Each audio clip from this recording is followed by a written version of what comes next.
Selamat siang menjelang sore semuanya. Intinya kurang semangat ini ya. Selamat siang. Saya diminta bicara tentang literasi digital. Nah, kita sadar atau tidak, kita semua termasuk saya sadar atau tidak sadar bahwa kita sedang bergumul, sedang berperang, sedang berada di satu peradaban baru yang luar biasa, peradaban yang mungkin awal-awalnya kita tidak siap secara infrastruktur, ya. Tetapi kita dipaksa dan akhirnya kita juga bisa berada dalam peradaban itu. Apakah kita kompetitif atau tidak, yang penting kita berada di situ dan kita tidak menjadi pihak yang tertindas di dalam peradaban itu. Peradaban digital. Kita sedang berada di peradaban digital. Ketika kita berada di peradaban ini, sekali-kali kita tidak boleh menjadi pihak yang tertindas dalam peradaban itu. Kita harus menjadi pilar-pilar peradaban itu.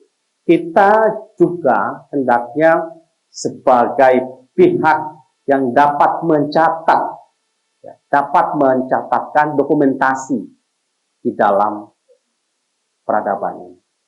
Jadi kita meninggalkan jejak-jejak kehidupan kita di dalam peradaban ini.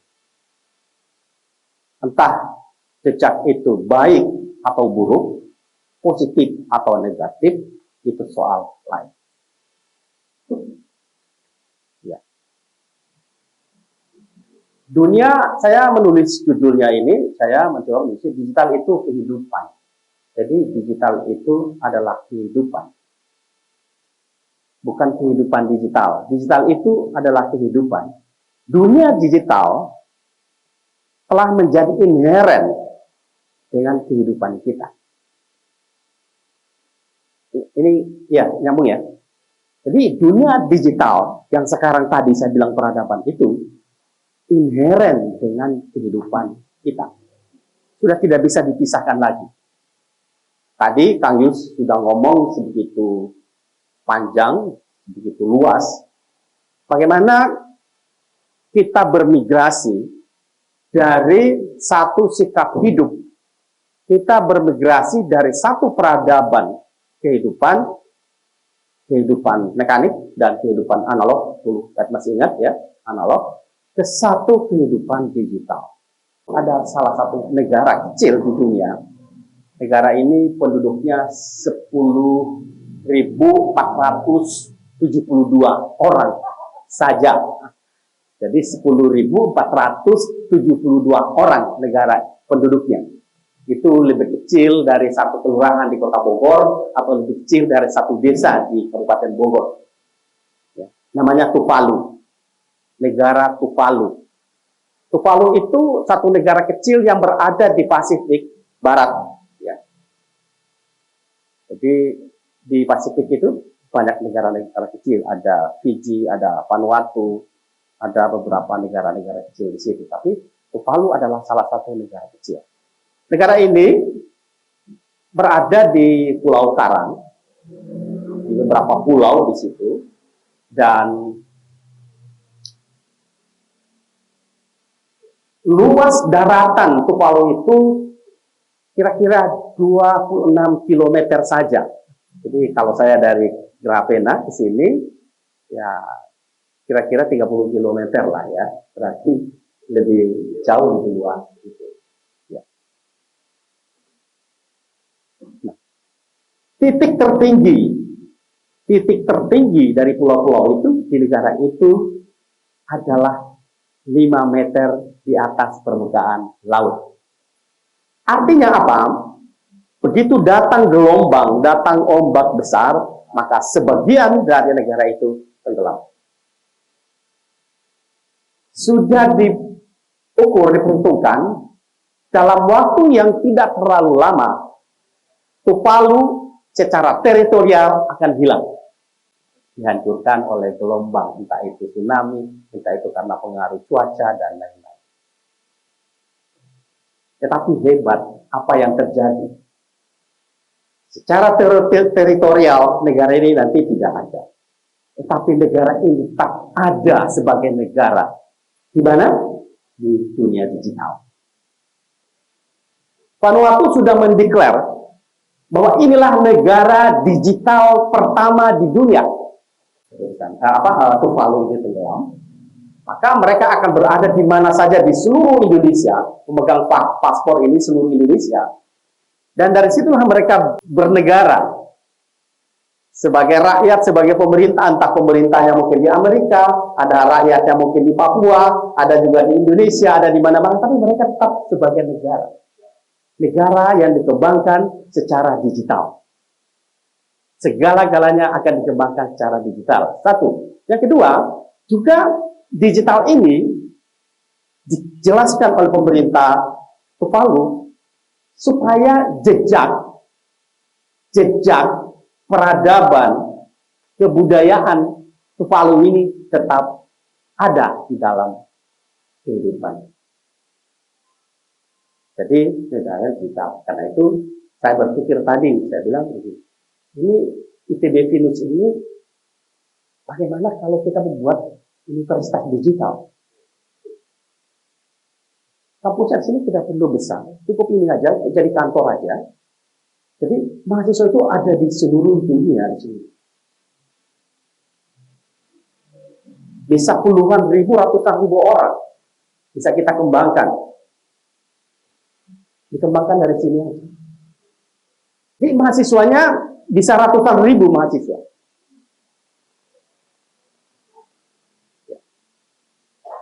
Itu ya, saya tiba-tiba dapat ide itu. Kemudian kita melihat di mana posisi Indonesia di dalam peradaban digital ini. Di mana posisi Indonesia di tengah gelombang besar ini. Ya. Di dalam arus digital yang luar biasa besar ini. Bagaimana posisi Indonesia di dalam peradaban digital saat ini? Indonesia sudah lama, cukup lama mendeklar sebagai negara yang mengembangkan e-commerce. Itu sudah lama, sudah sangat lama, yang mengembangkan ekonomi digital, yang mengembangkan sistem pembelajaran digital. Ya, tapi sampai hari ini kita belum melihat itu ya dikerjakan secara masif. Buktinya bahwa masih terlalu banyak masyarakat Indonesia yang belum literasi digital itu masih sangat rendah. Kalau kita melihat negara-negara di dunia dengan koneksivitas ya internet tertinggi di dunia itu adalah Singapura. Singapura sudah 100%, artinya seluruh penduduk Singapura itu sudah terkoneksi. Seluruh penduduk Singapura. Jadi negara pertama. Sementara Indonesia baru 73,7% saja. Baru 73,7% saja yang terkoneksi. Sementara 73,3% itu mengalami masalah interaksi digital. Interaksi digital itu bisa interaksi sosial, bisa ekonomi, bisa politik, bisa macam-macam. Kalau kita melihat salah satu negara yang paling tinggi di dunia ini yang melihat digital ini sebagai kekuatan ekonomi, itu adalah Cina. Cina menjadi negara yang luar biasa. Kecepatan internet di Cina itu 225,7 Mbps. Sebegitu tinggi ya, mempersiapkan, mengembangkan ekonomi digitalnya. Lalu Indonesia berapa? Anda pakai internet di sini kecepatannya berapa? Hah?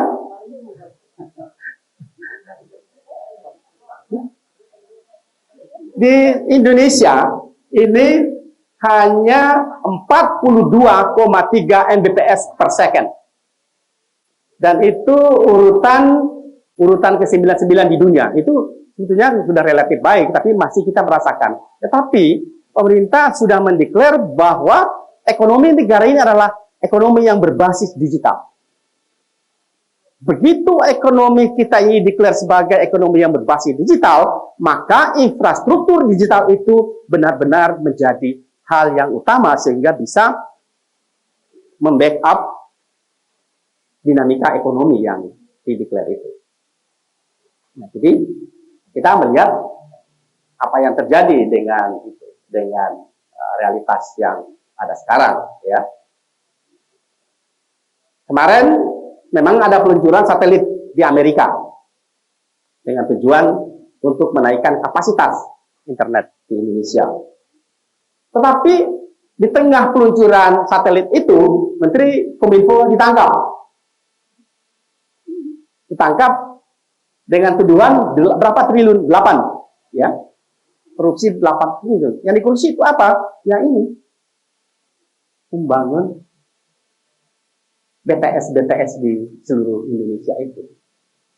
Bahwa di dalam komitmen negara, kemudian komitmen itu dikorupsi sendiri oleh para penyelenggara negara, menurut saya Anda tidak perlu menghabiskan pikiran.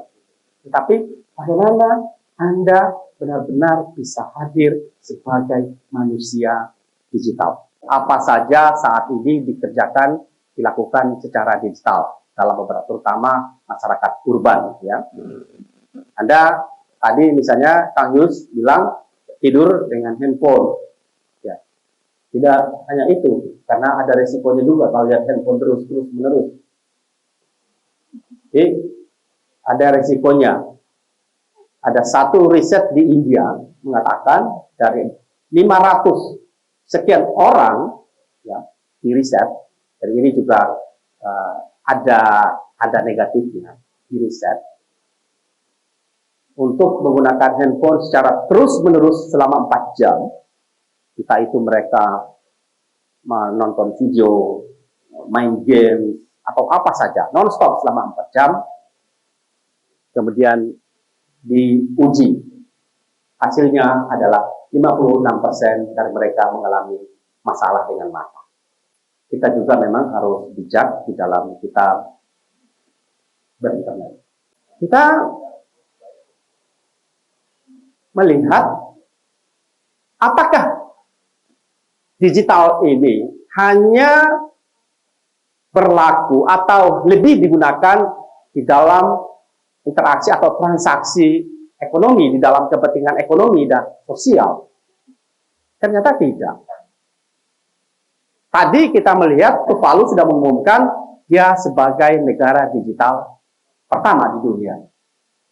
Tetapi Anda juga harus tahu bahwa ada beberapa negara di dunia yang pengelolaan pemerintahnya dilakukan secara digital. Apa? Mereka mengelola apa?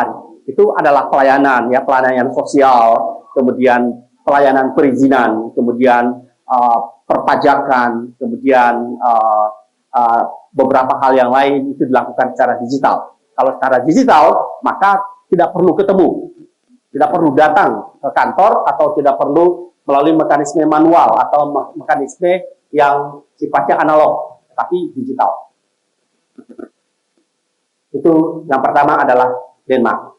Kemudian yang kedua adalah Finlandia, kemudian Australia, Estonia, Belanda, Amerika Serikat, Prancis, Norwegia, Swedia. Ya. Nah, Indonesia digitalnya bisa diakalin. Bisa diakalin digitalnya. Pengelolaan pemerintahan ini. Coba Anda melihat bagaimana cara mengatasinya. Anda coba ngecek lelang-lelang yang pakai e-procurement itu. Anda cek, benar nggak itu dilakukan secara terbuka. Jadi memang Indonesia itu apa saja yang nggak bisa diakalin. Nah, ini jadi pengelolaan pemerintah pun dilakukan secara digital. Tetapi saya mau mengatakan seperti ini, ya, bahwa di dalam kehidupan digital itu sudah menjadi inheren dengan kehidupan kita, maka Anda tidak menyerahkan diri Anda bulat-bulat kepada kekuasaan, kepada hegemoni otoritas digital. Anda adalah manusia. Manusia itu punya nilai, punya tata nilai. Manusia itu harus tunduk pada norma-norma. Indonesia adalah negara religi, maka nilai-nilai religi itu juga harus tetap menyertai kehidupan digital. Karena Anda melihat begitu banyak kejahatan yang terjadi, yang dilakukan melalui digital itu. Setiap hari kita menyaksikan. Kita boleh berdigital, kita boleh menjadikan digital itu sebagai kehidupan, atau sebagai bagian utama dari kehidupan kita. Tetapi kita juga harus mendeklar bahwa kita tidak boleh menjadi manusia yang asosial.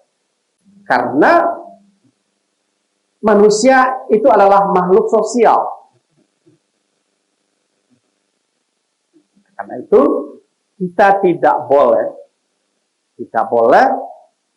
melepaskan, mencabut nilai-nilai itu dari kehidupan kita. Karena alasan tadi kehidupan kita adalah kehidupan digital. Jadi kehidupan digital disertai dengan nilai-nilai dan norma-norma yang berlaku. Tetapi yang saya mau bilang, di dunia digital ini banyak sekali kepalsuan. Banyak sekali kalau Anda lihat, entah itu di TikTok, entah itu di Facebook, di Instagram, banyak sekali. Ya. Yang palsu itu, ya, ini ibu ini udah jadi korban digital ini, ya. Ya, jadi kalau Anda nanti kalau jadi buka universitas digital, ibu nanti kalau mau kuliah, bisa makeup. Itu cantik. Anda boleh meniru apa saja. Anda boleh mengutip apa saja di dunia digital itu untuk kepentingan Anda. Kepentingan Anda itu apakah Anda mau mendistribusikan kembali atau misalnya Anda menggunakan atau apa saja sehingga Anda disebut sebagai orang manusia pengutip. Yang kita harapkan adalah manusia berpikir. Ya, kita harus menjadi juga pemikir, berpikir sehingga kita bisa memberi nilai. Kita bisa memberi nilai ke dalam konten-konten digital yang kita produksi. Jadi kita tidak melepaskan begitu saja, tetapi ada nilai, ada norma yang kita kembangkan